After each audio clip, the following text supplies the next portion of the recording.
Hey everyone, welcome to the Christmas Carol Countdown on iHeart Movies.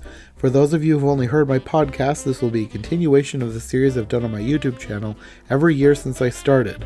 Now before we begin, for those of you who may be wondering where I've been since last month, I was actually mostly without internet for most of November. I even had to go find public internet to work on my internship, and it was kind of a whole ordeal. I also had a bunch of other stuff going on, so the podcast kind of got put on the back burner, and then suddenly November was just gone. Hopefully we're past everything now.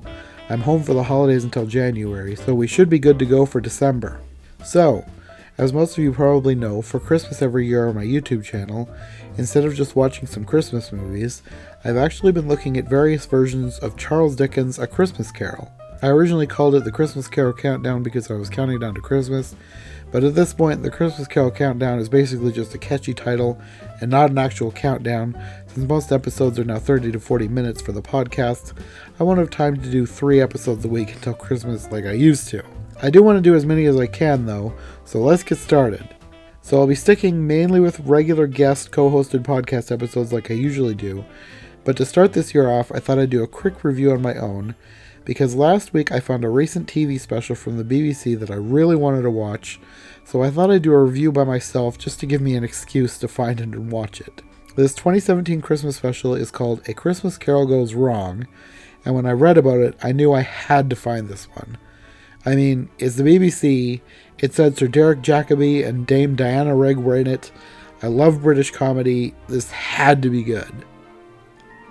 And it kind of wasn't. I mean, it wasn't like bad. It was just kind of weird. It started out as if it were a straight adaptation of A Christmas Carol with Derek Jacobi playing Scrooge. But then 2 modern day looking burglars rappel in from the ceiling and take him out. And then it goes like behind the scenes and like everybody else is getting taken out. And suddenly there's this whole other comedy troupe that's hijacking the play. And maybe they're not even supposed to be a comedy troupe. They're just a troupe of actors. I don't know. This is weird, and there was really not a whole lot of backstory. And Diana Rigg is with this other group for some reason. So she becomes the new narrator, and the play starts over with some other guy that I didn't recognize taking over as Scrooge. And this basically ends up being A Christmas Carol, except there's a bunch of weird things happening in the background. And not even in the background, just there's a bunch of weird things happening, period. Like, there's this set guy that keeps showing up on camera, doing all sorts of weird things. Scrooge has a niece in this version, and she accidentally glues herself to a bunch of things on set, including a child. Marley falls through the floor of Scrooge's bedroom. There's just random weird things. On paper, this all sounds hilarious. Like, I like the idea of this special, but most of it just ended up feeling weird and awkward. And the worst joke of all was Bob Cratchit forgetting all of his lines in every scene, and the recurring gag of him reading the script off things that were hidden all over the set got real old, real fast. And there was also a lot of personal things happening with this acting troupe that seemed weird and out of place. This whole thing felt like it was the Christmas episode of a sitcom that's been running for 6 seasons, where all of these people are people that you should know.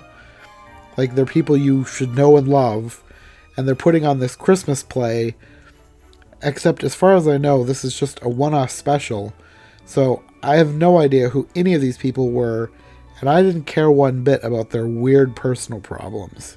There was apparently this other previous gone wrong play about Peter Pan, and I think a lot of the people from this one were in that one.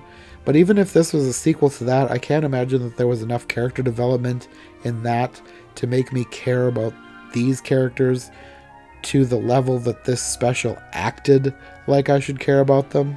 I don't know. It was weird. The idea for this show sounds great in theory, but a lot of it just seems like it was executed poorly.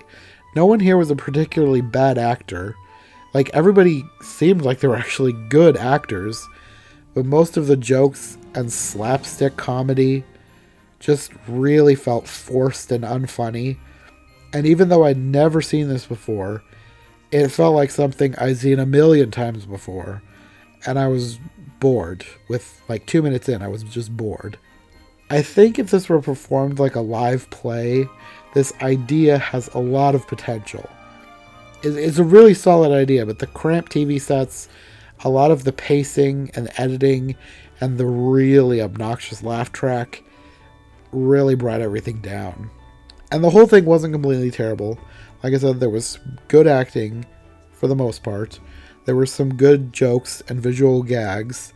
Particularly, there was one scene with a green screen where their software goes down in the middle of filming the flight with Christmas Past. There were a bunch of things here that were actually clever and funny and actually did make good use of the medium. And I liked that scene.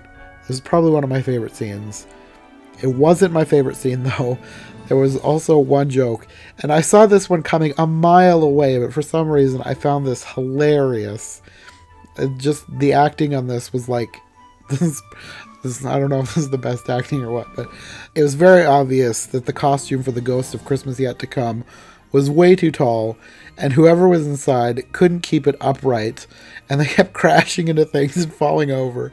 And for whatever reason, that joke, out of all the overused cliches in this thing, just worked on me. I thought it was hilarious.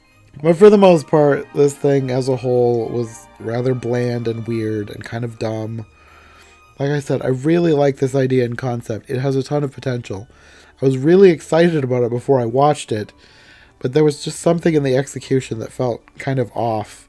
And overall, I really can't say this one's worth watching. A lot of how I feel about anything I watch is based on how much I want to rewatch it.